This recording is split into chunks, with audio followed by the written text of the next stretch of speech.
contemporary works to urban spaces to spark dialogue and awareness. It's a male and female Maui, where the female figure leads, looking for a new beginning in the world that brings so much desperate need. And when it's dark outside, the installation goes up, inviting for reflection. What kind of future are we building?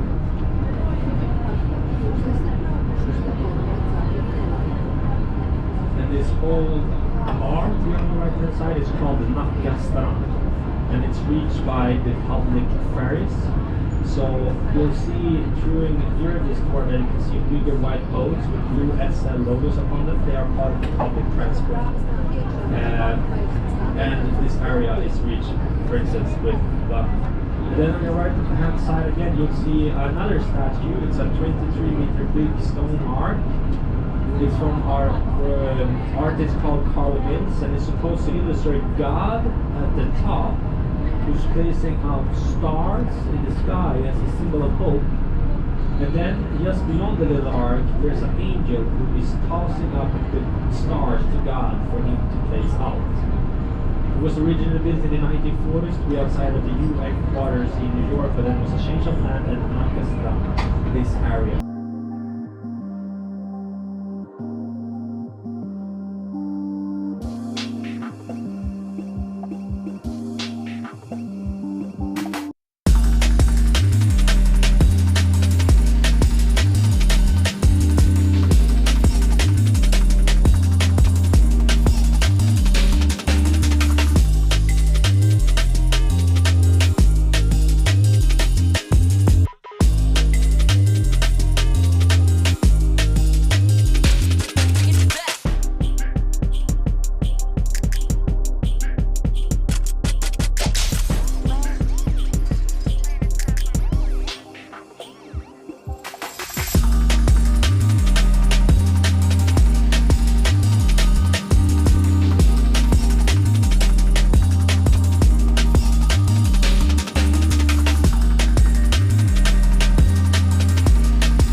officially made it to the archipelago. Amazing job over there, our captain. If you now look to your left and to your right hand side, you see a couple of islands, and these islands are called Holmana.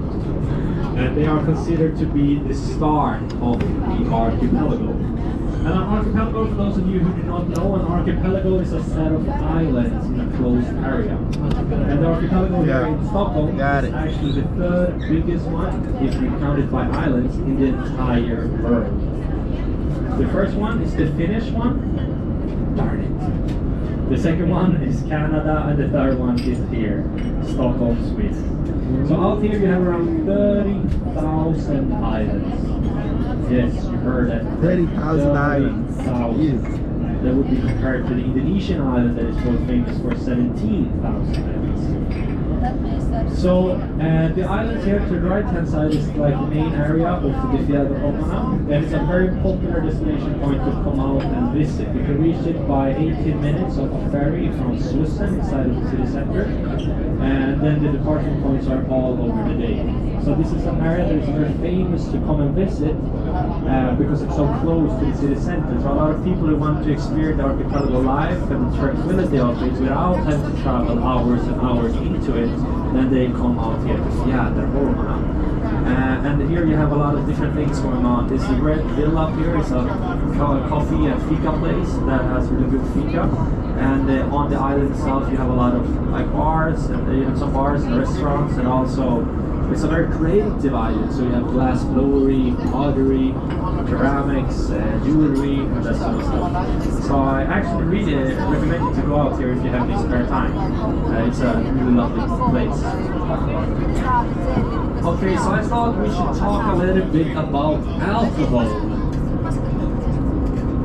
I don't know if any one of you already have tried to buy alcohol here in a supermarket in Sweden already.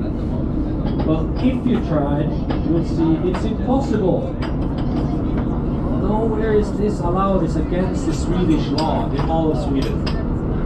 If you want to go and buy alcohol to bring back home that is over 3.5%, like a normal beer or wine, you have to go to one specific place called Systembolaget. And they are the only ones who are allowed to sell it. And they are governed by the government. And this way of regulating alcohol has been the case in Sweden for a very, very long time. Now some of you may think, why is this guy talking about alcohol all of a sudden? Well, I do have a little story about this place, the Holmana, building up to it. So this way of regulating alcohol, as said, has been the case for a very, very long time. And 150 years ago, we had this one Swedish guy called L.O. Smith. And he was producing his own alcohol, a distilled version that was really good. Everyone wanted to buy it, but he was not allowed to sell it, right? So he talked to the state of Stockholm saying, okay, I have this new recipe. It's a delicious alcohol, everyone wants it. Can you please buy it from me so you can supply it to the people? And Stockholm said no. So he tried again the year after, saying like, okay, but the demand is actually very high. And Stockholm still said no. So he tried a third time, and you probably guessed it by now, they still said no. So, what he did then is that he started to produce his alcohol in these couple of islands. He had the Holmana.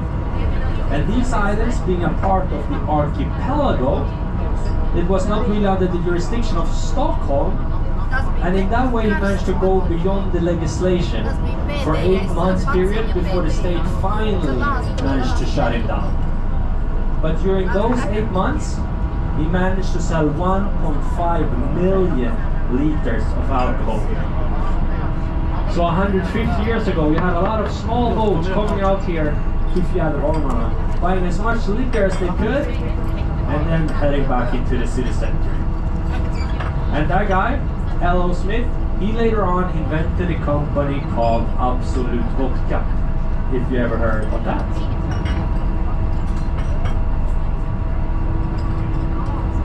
Okay, ladies and gentlemen, I'd like to invite you all to have a look out towards the windows. Stops to the right-hand side. Because everything you see around you 20,000 years ago was all covered in ice. In our last ice age, we had 2,000 meters big of ice covering everything around there. At 2,000 meters, it's so high, it's quite hard for the brain to even grasp how high that is, right? But for a point of reference, if you take a look up to the clouds, the lower parts of the clouds is located at roughly 2,000 meters. Just try to take that in. Eye stretching from here all the way up to the clouds, literally. Now imagine something with me. Imagine it's 20,000 years ago and you're looking out.